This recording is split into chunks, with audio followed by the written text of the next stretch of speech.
The internet is cracked, the show that asks the question, can we coexist with our creation?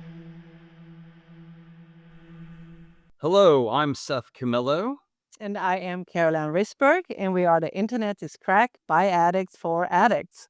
And today we are very, very lucky to have Dr. David J. Gunkel join us. He is Presidential Research Scholarship and Artistry Professor in the Department of Communication at Northern Illinois University and one of the world's leading thinkers on technology and ethics. He is the author of Person, Thing, Robot, A Moral and Legal Ontology for the 21st Century and Beyond. His work challenges us to reconsider what it means to be alive, intelligent, and worthy of moral consideration in a world where machines increasingly blur the boundaries between tool and being. Thank you for being here. Yeah, thank you for having me. It's really exciting to spend this time with you. Yeah, thank you. Really appreciate it. So just because of that, I want to ask you, what does it mean to be alive? What does it mean to be alive? This is a really good question. We often will look at questions regarding how we make decisions about treating other things around us as whether or not they're worthy of respect and consideration or whether they're just a mere thing. And in sort of Western philosophical traditions, we tend to have this idea that being alive means that you're somehow an organic, carbon-based thing or a being, composed of various chemicals and other things like this, as opposed to, say, a silicon-based object like a computer. But if we look at what being alive is across the globe, different cultures define liveness or being alive very differently.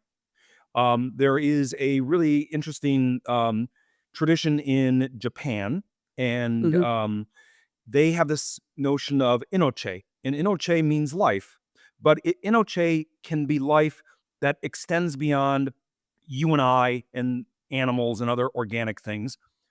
For the Japanese, in this tradition, robots are alive because they have Okay. a certain sort of social position, they have a certain social ability, they have a certain status in society.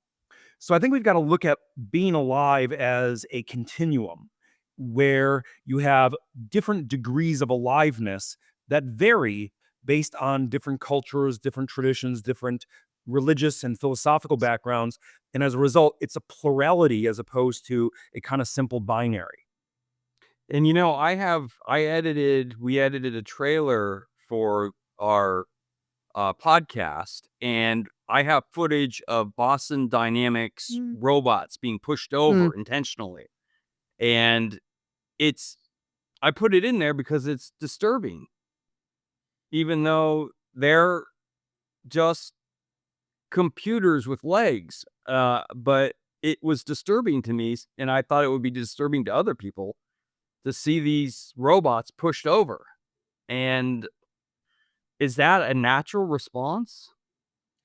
So it's a very natural response. I would say, some people try to dismiss this as the effect of anthropomorphism and say, we should just not anthropomorphize robots. And as a result, we won't have these troubles. We won't have these worries and concerns. But we can't help ourselves. We Right. anthropomorphize by nature. It is what we do to make sense of others. We anthropomorphize each other because we don't know the mind of the other. We need to make guesses about what we expect them to do or not do based on our own experiences. We anthropomorphize our animals. Yeah. We stay, for example, you come home at night and your dog is wagging its tail and you're like, oh, she's happy to see me. How do you not know that in the dog's mind, the dog is thinking, well, a food vending machine is back here. I'm hungry. Like, Don't say that. so we just sort of, make these little stories up about others to help the Yeah. social cohesion work. And we anthropomorphize artifacts, robots, AI, you name it. So I don't think anthropomorphism is a bug.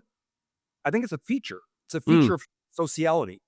And the struggle or the challenge right now isn't to either embrace it or get rid of it. It's not a simple binary again, but rather, how do we manage it? How do we manage anthropomorphism in a way that respects us and respects our values in the fashion that we would want to create a world that is respectful of others?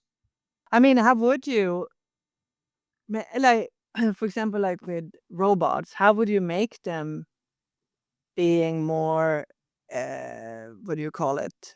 Not alive. Yeah, here's the trouble.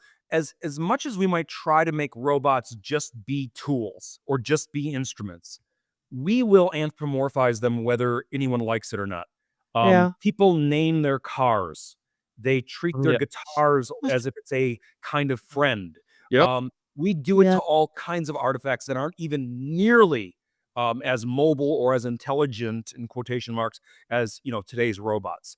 So this is not a problem that's new. It's a problem that goes way back in human history, and we from very early on have struggled to divide the world up into two categories: persons versus things. Mhm. But that division is itself historically conditioned by Roman law, and we've inherited it from the Romans.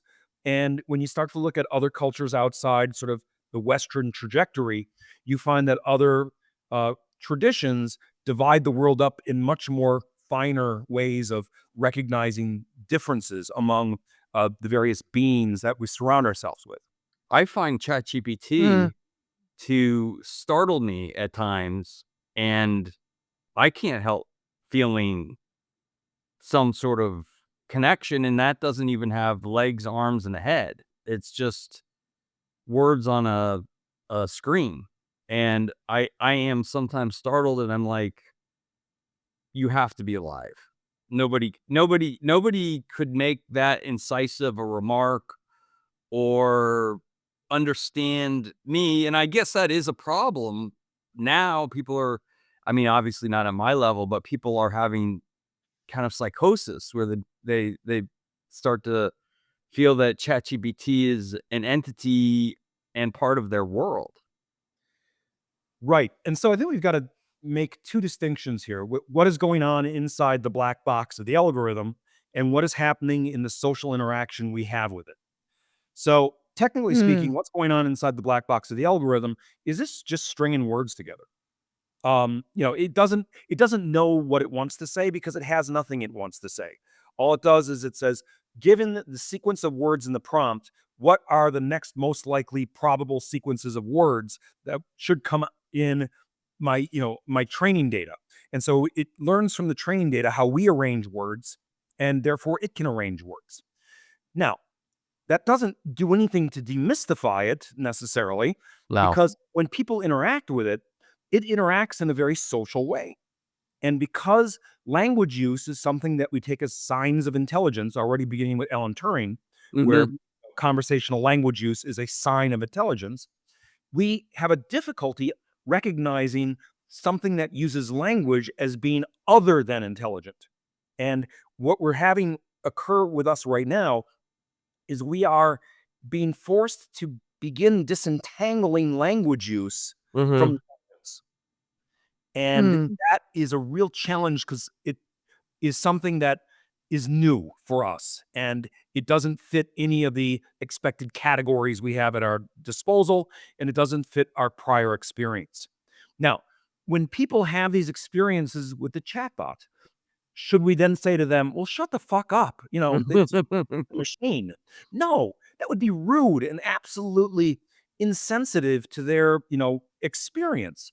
But I think we Right. have to understand what it is they are experiencing and begin to create a recognition that we have already done this with fictional characters of the past. You go to see a movie and you cry when the hero dies, and then your Mhm. friend next to you pushes you in ribs and says, "It's just a movie." Like, that doesn't fix anything. It's still a real emotion that you feel. Yeah. And, people engaging with these chatbots, they still have real emotions, and those emotions cannot be simply dismissed. But we've gotta learn how to respond to that in a way that isn't simply saying, "Well, I guess we're falling in love with chatbots now," game Yeah. over, or Right. just stop that. Again, I think that's a very simple dichotomy, Yeah. makes it an either or, and I think it's much messier, but also much more interesting. Yeah, that's actually a really good point. You can't just say, "Stop feeling this. Don't do this," or take it away. I mean, I'm when it comes to, let's just say ChatGPT, I don't, I mean, I use it. I'm not gonna lie. Of course, I think we all do a little bit. I do feel I saying I'm sorry. Hmm? Oh, did I? If I put something in, I make and I catch it myself, and I was like, Caroline, it's just chatbot is not. You don't care if you saying sorry or not, But I just do it. I have to say I do make it personal some kind of way to me.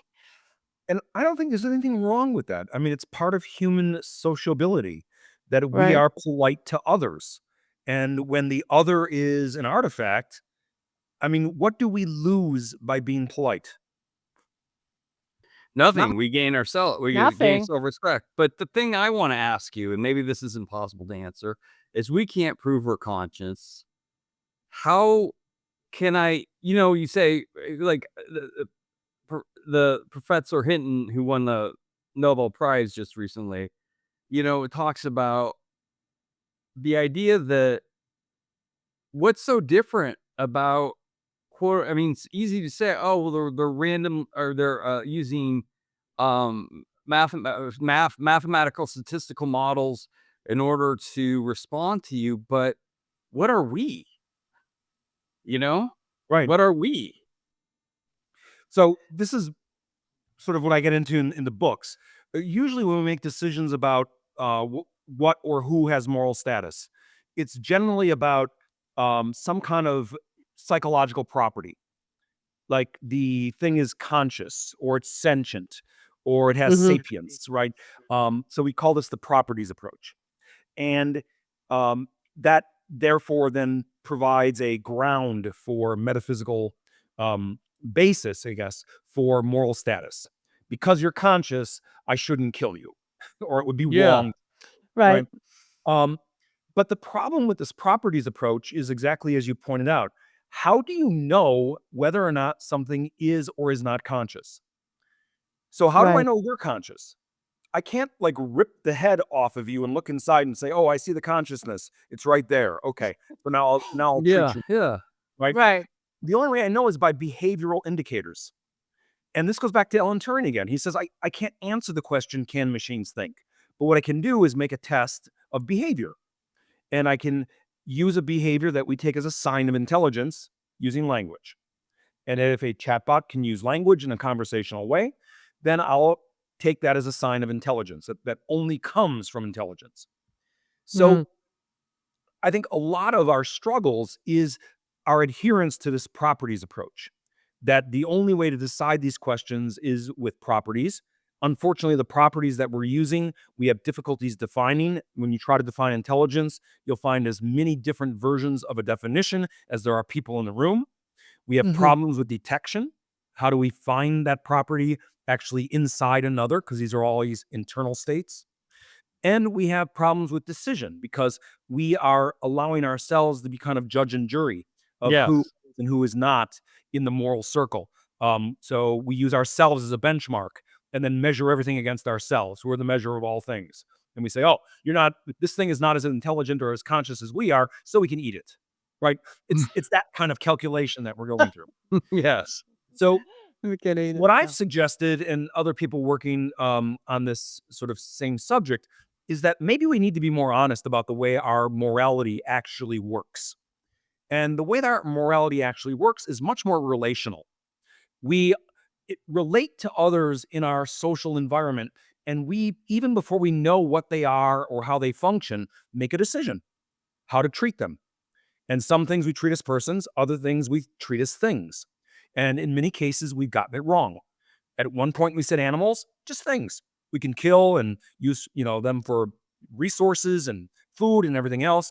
And then Peter Singer and Tom Regan come along and are like, maybe animals have moral worth. And we're like, oops, that was a bad decision. Uh, Yeah. so I think we just need to be honest that our decision making about moral status is much more driven by social relations than it is by these properties. So in effect, we're not these Cartesian subjects like Descartes, who gets to sit alone in his room and divide the world into persons and things. And then actually, after he does all this thinking, then goes out into the world and interacts with the world. We're Yes. already Mm. in the world. We're Yes. already making decisions. Even before we start thinking about what things are, we start treating them one way or another. And so these properties are more like a heuristic that's a result of these social relations than it is a metaphysical reasoning or a ground for these moral statuses. There's something Mm. interesting that I saw, which was a beluga whale. There's a beluga whale, I forget, maybe off the coast of Sweden, Norway.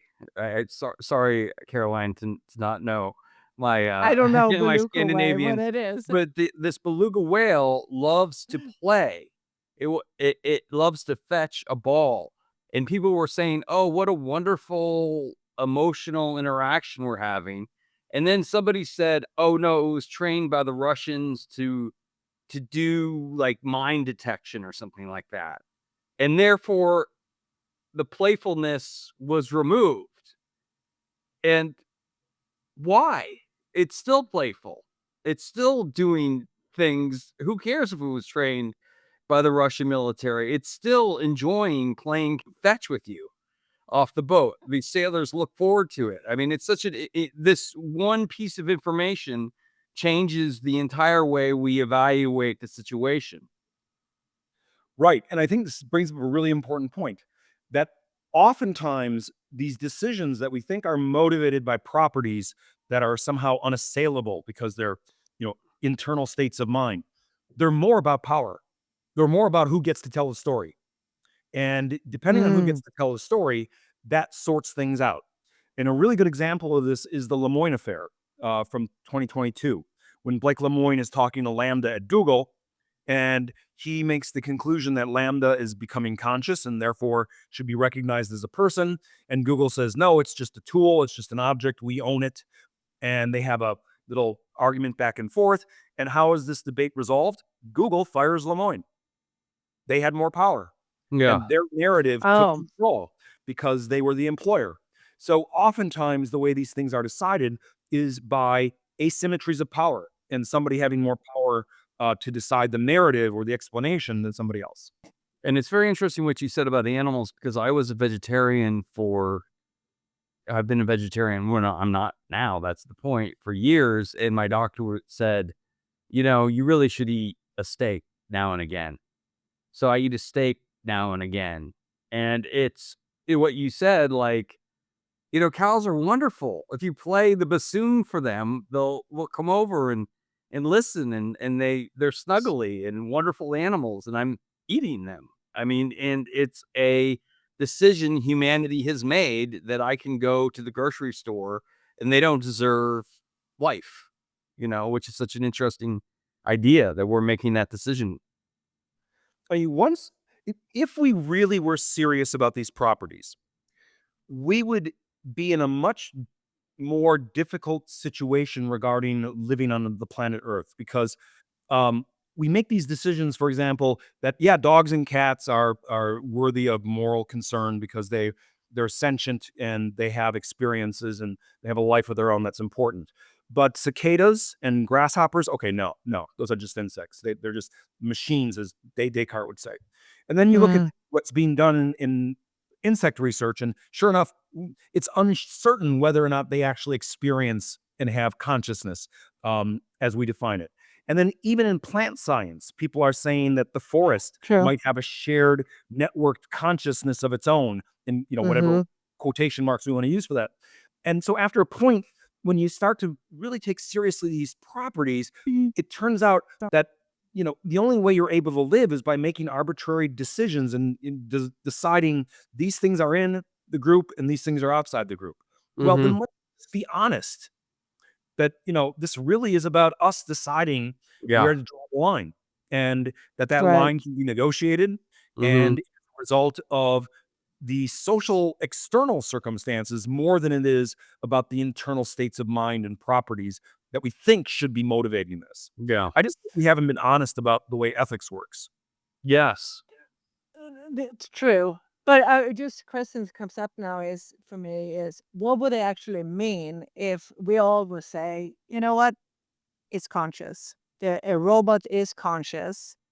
The self-driving car is conscious. Like ChatGPT is conscious. Like that is what do you think that actually would mean for us people? Like how would we?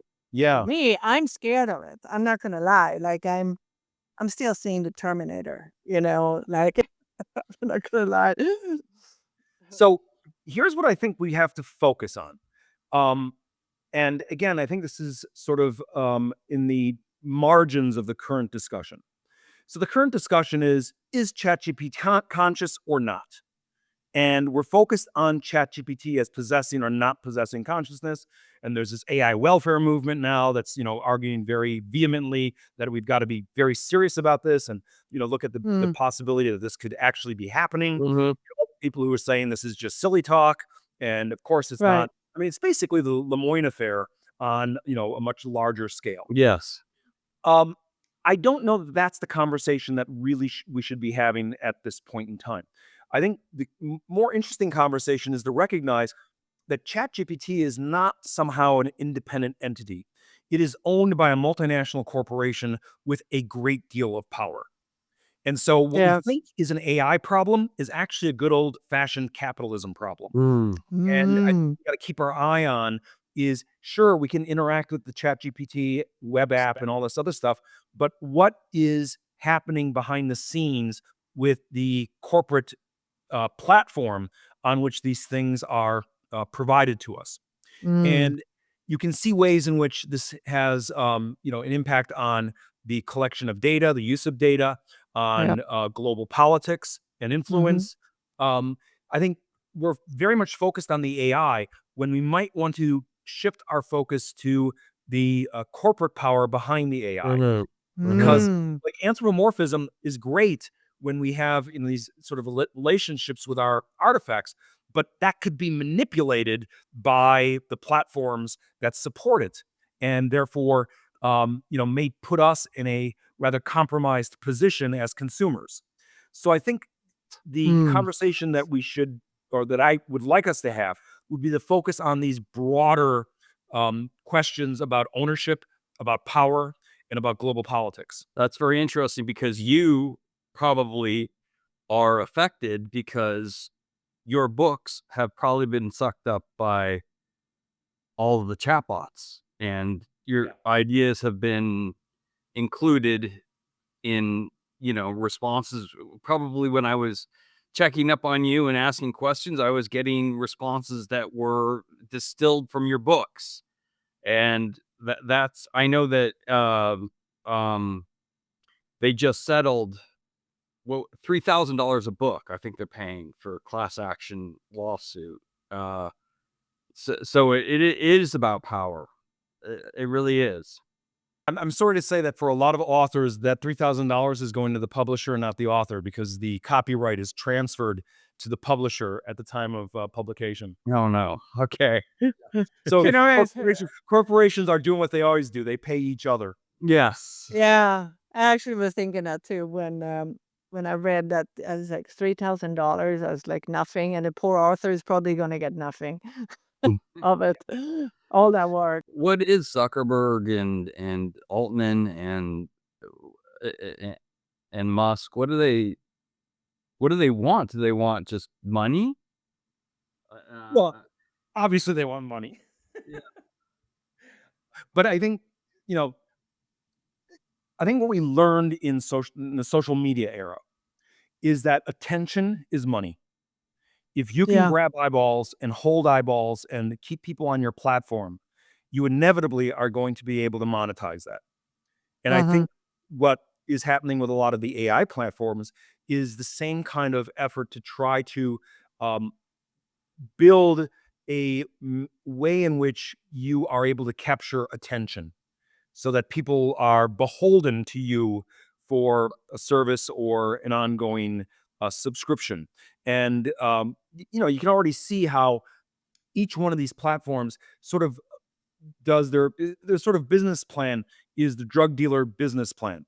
The first taste is free, And then when you get hooked, then you got to Oh, buy. And then you come back and, the that's a second good and third one. taste is gonna cost you. And we've been doing this since, the early video games and since Yeah. social media. So I think the really what's behind this, in terms of, how these things are perhaps going now, whether they're profitable or not is something people debate, but I think where they're looking to make them profitable is in attention and garnering attention of users. Yeah. I can They're see very that. powerful, and that's why Zuckerberg, I mean, I don't know whether this is true or hyperbole, but they say he's been offering $100 million pay packages to computer programmers to come to work at Meta and work on Llama.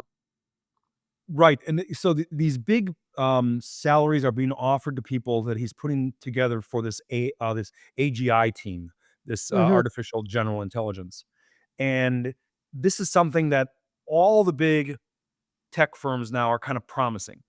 You may have noticed about a year and a half ago, OpenAI stopped being an AI company and became an AGI company. So if you go and you look at their mission statement, the mission statement right now reads something like, "We're here to make AGI safe for all humanity," or something like this. And Mhm. so they're now in the AGI business, and Meta is now in the AGI business. And depending on who you talk to, AGI is going to be here tomorrow or 20 years, 30 years from now. We've been kicking the can down the road from the beginning of AI as a serious endeavor. And the expectation, you can see already in some of the press, like Microsoft, the researchers about 5 years ago put out a paper that ChatGPT, not 5 years ago, about 3 years ago, that ChatGPT is showing signs or sparks of AGI. So that's been the gold Oh, standard. They've been holding this idea of AGI as eventually all this work we're doing on artificial intelligence and large language models is going to lead us to AGI. There's a lot of mm, skepticism as to what. Can you define AGI just for our listeners? Yeah, thank you. AGI is artificial general intelligence. It means a AI system that isn't just narrowly intelligent in like writing essays or mhm. generating images, but is generally intelligent the way that you and I are. And it can do all these things. Plus, it can make a lovely gourmet meal and brew its own Mhm. beer and drive cars and raise your children. Yes. It's that kind of broad That's a good range of intelligence. And it's been prototyped in science fiction for decades. It Yeah. is now the purported endpoint of what people are researching with large language models. And it is gaining a lot of attention in the sort of hype cycle of AI. But whether or not it's realistic, I think, is very questionable. That's the thing, like, if a robot, let's say now, would start having a face and, I've seen all those videos, I think it's more in Japan, they look real. I mean, how are we human, if we see a robot looking like a human, I how are we I mean, if we already feel for a car, I mean, how are we gonna feel for somebody that looks like us? And should they have rights? I mean, not rights. I don't know what to say. So let me answer both those questions. Send me a really important Yeah. question. Um, we often think that humanoid robots are going to be the deciding factor. That when we get humanoid robots, well, then we'll have to consider some of these bigger Yeah. questions, Mhm. status and rights and welfare and things like this. But we should remember Maury's uncanny valley. That as the robots get to be looking more and more like us, they reach a point where they become really creepy. Mhm. You can see this in science fiction when robots are just close enough to be indistinguishable, but there's something a little bit off, and it just makes them creepy and weird, and they fall Yeah. into the uncanny valley. As a result, many roboticists have found that emulating animals, as opposed to human beings, is a much better way to create especially social robots, because people will be a little more deferential to a animal-looking robot than they will to a human-looking robot. They don't get creeped out by a robot that emulates a dog-like creature or a seal like Perro or anything like that. And so people like Yeah. Kate Darling, people like Cynthia Brazil have really shied away from developing humanoid robots and have either made caricatured robots like Kismet or have made animal-like robots, like you see with Kate Darling's approach to robotics. Now, the question about rights, and again, this goes back to this anthropomorphism kind of way of thinking. If it looks like us, then it must have rights like us, right? It's that kind of. Mhm. And I think we got to be really careful about how we understand the word rights because rights comes in two varieties at least. There's natural rights and there's legal rights. So natural rights are those sort of God-given rights that you and I have as a result of our nature of being human beings, and it Mhm. stems from the Enlightenment, and again is a sort of very Western European project to recognize God-given rights in the U.S. Constitution or Bill of Rights, also in French documents of the 19th century, in the development of the Republic, and these are rights that are inalienable. In other words, they can't be taken away from you because they belong to you by your nature. That's great, but there's also legal rights. And legal rights are rights that are decided by a legal body, by a legislator or a king or a judge in some cases. But they are rights that are bestowed on something because of the social role they have to play. And so, as an example, corporations are persons. Why are corporations persons? Not because they have dignity, not because they by nature have certain kinds of inalienable rights, but Mhm. because of the role we need them to play in society. We need them to be persons so we can sue them for wrongdoing. We need Mhm. the persons so Oh. they're responsible for decisions that are made by the corporation, uh, irrespective of who runs it. So in the US, for example, corporations have a right to free speech, a First Amendment Mhm. right. They have a right to religion, and other kinds of things like this. They can't vote, they can't marry, but they have other kinds of rights that are legal rights. And I think if we're Mm. looking at artifacts, the question about natural rights, I think, is a really interesting question, but it is one that until we are able to create a robot with a nature that's like ours, i.e., consciousness, or if you want to speak more sort of Christian theology, has a soul, then those robots might have natural rights. Now, we see that in science fiction. I think Asimov's stories have versions of this, like in Bicentennial Man. But way before that even is a question you want to ask, we're going to have to look at the question of a legal right. And right now, there are robots on planet Earth that have legal rights. And I'll give you just two examples, Yeah. rather recent. In the United States right now, in 12 US states, delivery robots operating on the street have been granted the rights of pedestrians by state legislators. Amazing. So in Oh. Virginia, for example, a personal delivery robot in a crosswalk is, for all traffic law decision making, considered a pedestrian. And when it is moving with the light into the crosswalk, it has the right of way. And so this is just using an old law to try to apply Yeah. to a novel circumstance. And the way you do it is by declaring the AI a pedestrian or declaring the robot a pedestrian. That doesn't Hmm. mean that the robot is a person. No, it just means when it's in the crosswalk, it has all the rights that a pedestrian has. And that's a legal decision. South Korea just did the same thing. They said that robots operating on the street will be considered pedestrians and have the rights of pedestrians. And in many cases, this is to protect the robot, obviously, but it's also to solve a social problem. How do you resolve conflict on the street when you have things in the way of each other?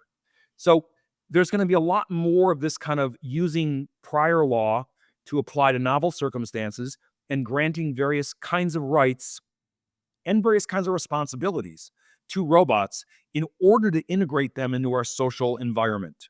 It's so interesting the way you think about this because I think for Caroline and I mean, we know about the Eliza effect that it long ago people were being quote unquote duped or feeling emotion towards computers, but also I think I have just very emotional responses, and the way you're breaking things down into the corporations, the laws, I can sort of see how this is all going to reach a nexus where we're going to have maybe not an equal, but something maybe unexpected. And one thing that Elon Musk did say, and I don't love quoting Elon Musk because he always contradicts himself, but one thing he did say is that he said, and I thought this was incisive, he said,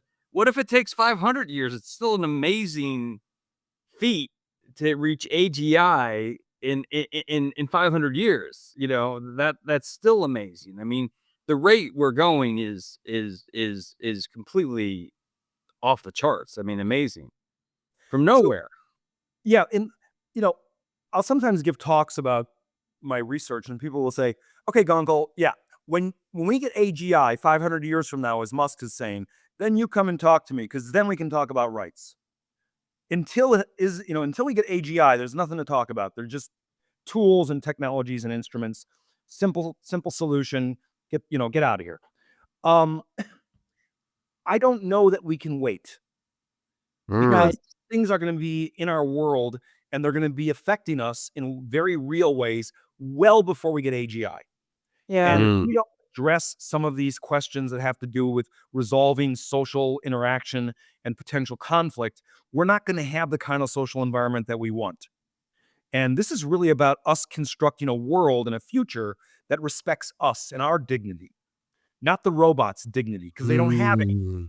It's about Wow. creating the world that It's we want about and integrating the robots as another kind of intelligent, smart, socially interactive artifact in that environment in a way that respects our values.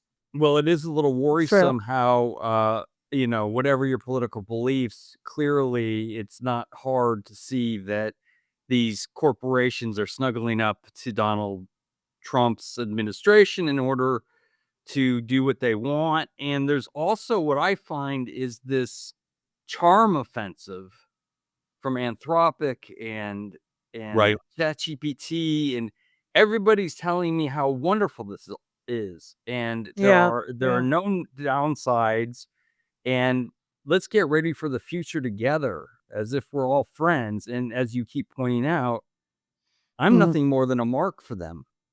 I'm money in the bank. Yeah. So as George Orwell wrote in Animal Farm, all pigs are equal, but some pigs are more equal. And we're struggling with the scenario that he laid out there. Supposedly we're all equal in the eyes of the law, but actually, no, some people are more equal. And some of those people are not even people, they're multinational corporations. And when you have $200 billion, I think you get a little bit more equal, don't you, Yes, you do. than Yeah. the normal person. What do you see as the biggest ethical blind spot in the current AI policy and regulation debates? I think there's a blind spot on the side of responsibility, Mhm. with the way in which we don't really know how to resolve a lot of these questions about how responsibility is distributed. That predates AI. Martha Nissenbaum, an ethicist who wrote about this quite extensively, calls this the many hands problem. And we didn't have an answer to the many hands problem prior to AI. And you can only bet that the many hands Yeah. problem is going to multiply only with AI in the mix in ways that we have never really anticipated. Um, I think the flip side to that is on the side of rights. I think we're all focused on the AI reaching consciousness and this kind of declaration of AI rights and these kind of grand gestures, but it's really the small stuff that's going to make the difference. It's Yeah. really when courts and legislatures adapt a current law to the robots and open up various rights and privileges to the robot by equating them, in this case, to pedestrians and other kinds of, legal entities that are in our current legal system. And what's going to happen is this slow development from the bottom up, and we won't see it because it's going to take place in ways that don't look dramatic. Mhm. It's going to really Right. very small, really inconsequential, and it's just going to add up and add up and add up And if we don't keep an eye on the ball, we're not going to see what is being decided for us and the way that's reshaping the world that we live in. Well, somebody like you needs to be thinking about what this should look like, I guess, right? We should be having people Yeah. thinking about what the laws in their final or at least more mature stage look like. Because what you just said about referring back to robots or pedestrians, I mean, that's really Mhm. huge. I mean, that's really Yeah, it is, it a is. giant thing to say. I mean, and and I had never heard that, and it's a I mean, huge thing to neither. say. Because it's not it doesn't make for dramatic headlines. No. I mean, No, you're right. it's for a kind of pedestrian headline to not Ba-bum uh, bump. but it doesn't have the kind of drama that AGI has or consciousness has, where that stuff looks really great in a story that you publish online, but it's not going to get all the clicks and all the attention because it doesn't. Pedestrian stuff just doesn't have that kind of attention grabbing capability. But Right. it's really where we have to look. No, I actually, this is so good you're saying this because I mean, we are learning something right now. Like, I didn't know about that. So you're basically saying, like, it's going to be this little step, little things that none of us going to see. And in the end, it's like this whole big mountain, and we have no idea how we even got there because we And haven't seen it. I'll predict what I think is going to be the next one. Yeah. So there is a lot of effort right now to test the limits of current IP law, intellectual property law. So this is patents and copyright. And so someone like Ryan Abbott has been filing patent applications on behalf of an AI in various jurisdictions all over the world. And so it's been denied in the UK, it's been denied in the US. It was approved initially in Australia. So AI was an inventor in Australia. That got overturned, but it was initially approved. And also in South Africa, it was approved and AI is an inventor. Same thing is happening with copyright.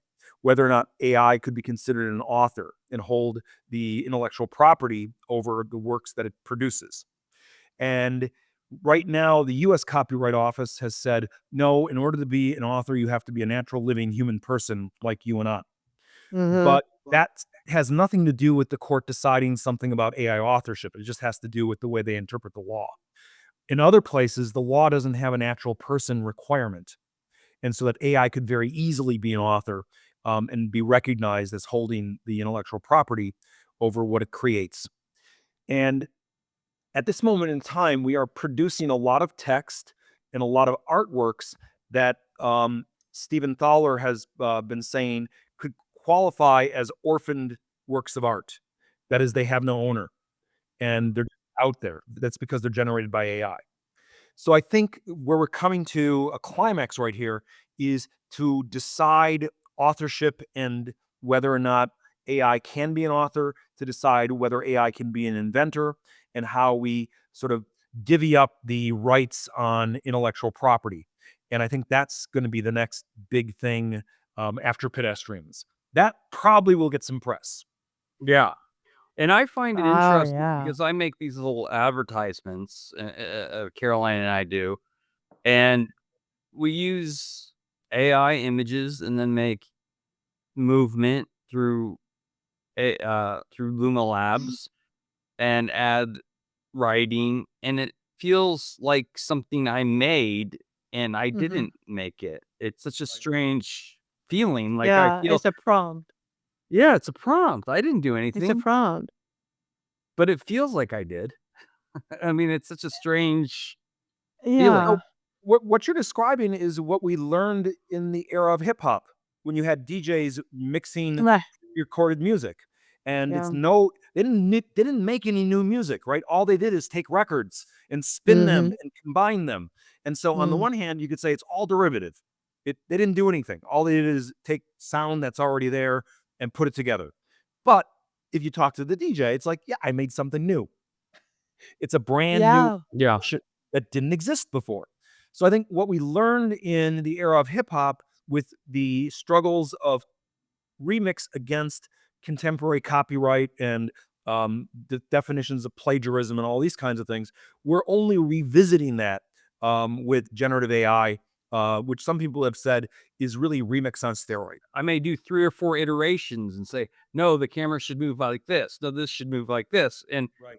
did I make it? I mean, both Caroline and I are trained as filmmakers, and it sort of feels like I'm making a film, but I'm really not. It's very troubling, very troubling. We have the auteur theory, which has a sort of a director's brand name. It's a Scorsese film. It's a Kubrick film, whatever. But it's a collaborative art form. Stanley Kubrick did Yeah, not make 2001: A Space Odyssey by himself. right. There were loads of people that contributed to that artwork, and his name is there more like a brand name. And I think a good example here is Andy Warhol with the factory. Warhol had these great ideas, and then he put other people to work producing the artwork. So that when you see a soup can in the museum and you say, "Oh, that's Andy Warhol's art." Well, no, not really. It's the factory's art. Andy Warhol was the prompter of the art. Yeah. You know, Yeah, so now we're in yeah. a situation where we've democratized the factory.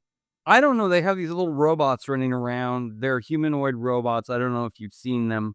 They seem to be maybe 4 feet tall. They have, like, LED faces, and they're running around, I think, Austin, San Francisco. I don't know if they're controlled by remote control or I doubt they're autonomous, to be honest, but the way they sort of interact with people, and I become very worried. Some people are aggressive towards them, some people are nice towards them, but I feel frightened for this little creature.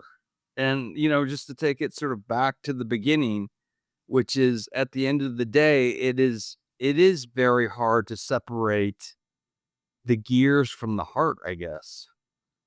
Right. No. And another way to describe this is, so the German philosopher Immanuel Kant was not very interested in animal ethics or animal rights or anything like this.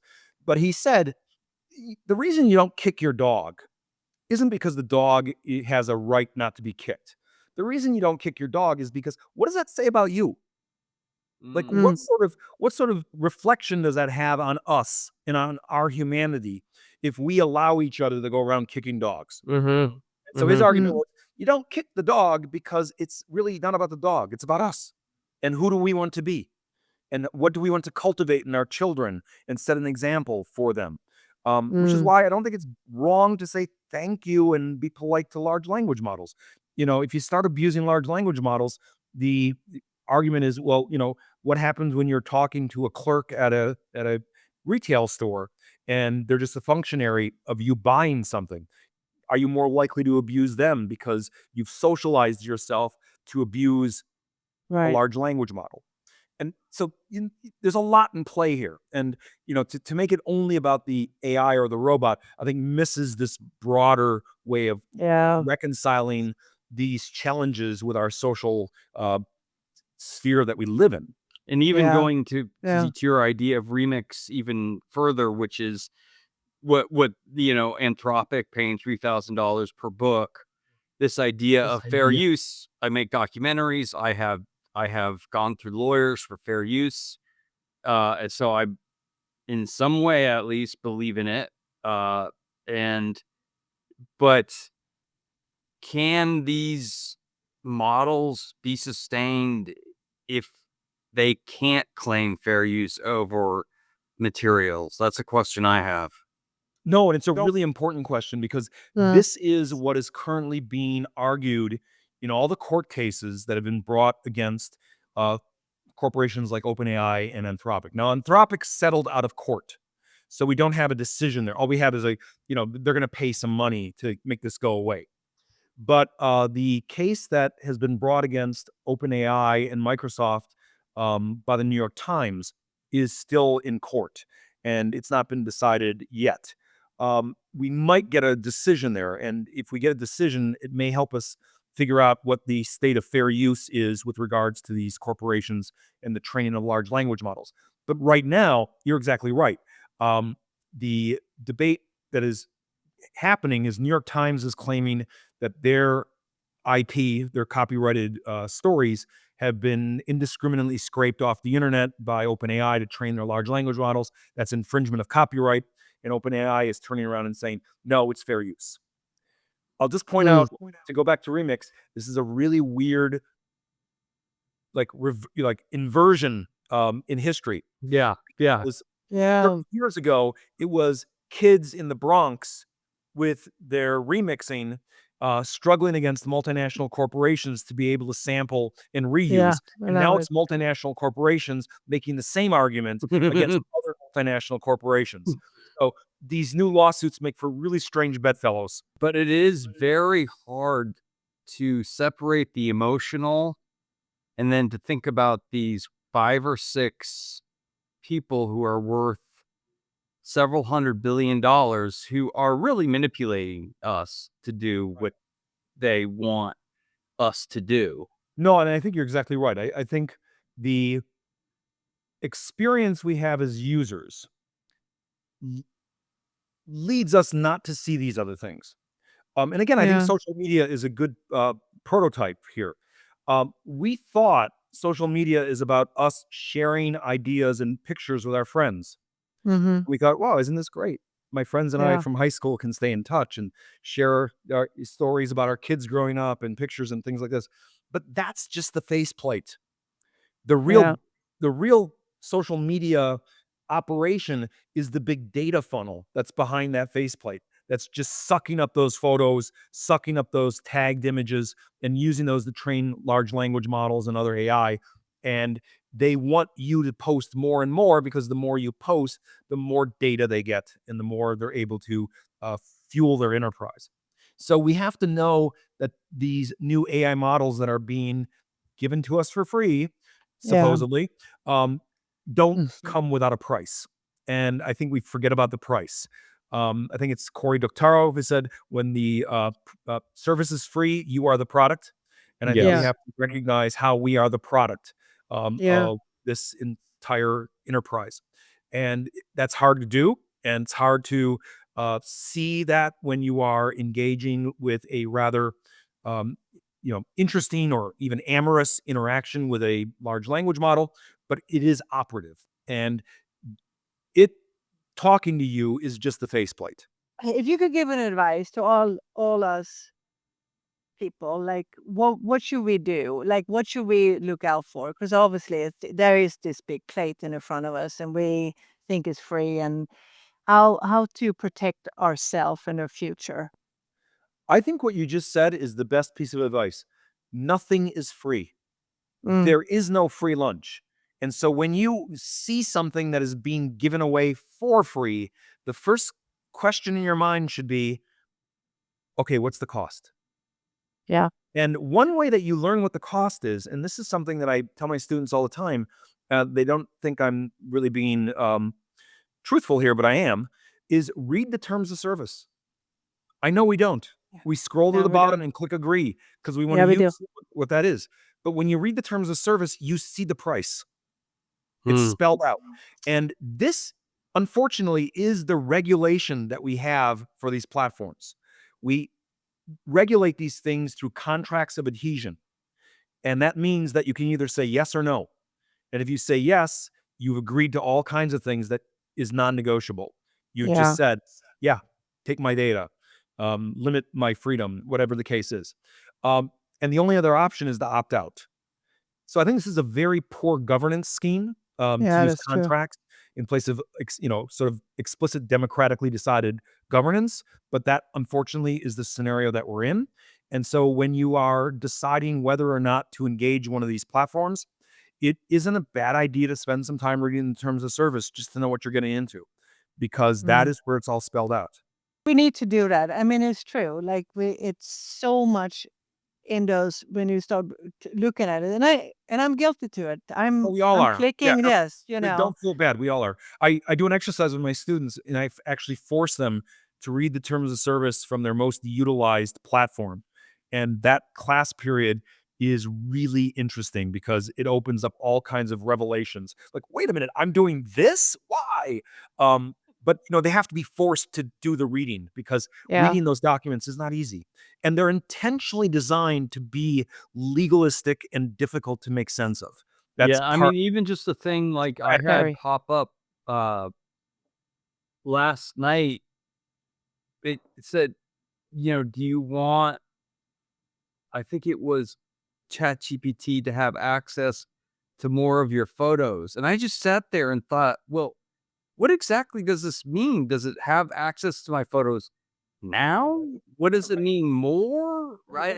Like, I don't like, Yeah, I exactly. said What is no, more? but to be honest, I don't quite know whether I was supposed to say, if I were in search of privacy, I couldn't quite tell you which yes or no was the correct response. And I think that was clearly intentionally designed that way, Yeah, I believe so. Yeah. What did you put? Yes, look at all my No, I said ChatGPT of no, I all. said limit, but I don't know what that was in reference to exactly, but I thought that was, it's a small battle after small battle, but Yeah. I just want to thank you, for joining us. And this was Yes, very, thank very, you. very enlightening. And I can't believe we got back to remix culture and then Yeah. flipping it from the I love that. I from love it. flipping it. We're flipping it. The And corporation suing the kids. Now the kids are suing the corporations. It's crazy. Absolutely crazy. yeah. No, this was very insightful, and I learned so much, and it really made me think. Yeah. I really, really appreciate this. Thank Yeah. you. Thank Thank you That's you. good so to much. hear, and hopefully listeners, or viewers of the podcast Yes. have a very similar experience, but it's been wonderful talking to both of you, and I, really appreciate the questions. Like, the questions are spot on, like, really good stuff, so I like that. Thank you very Thank much. you. Thank Thank you. you so much. Thank All you. right. Goodbye. Thank you for watching or listening to The Internet is Crack. Tune in next week when we have another great conversation about robotics, AI, and the internet. You can watch us or listen to us on YouTube or Spotify or many other outlets. And don't forget to follow us on social media. See you next Monday.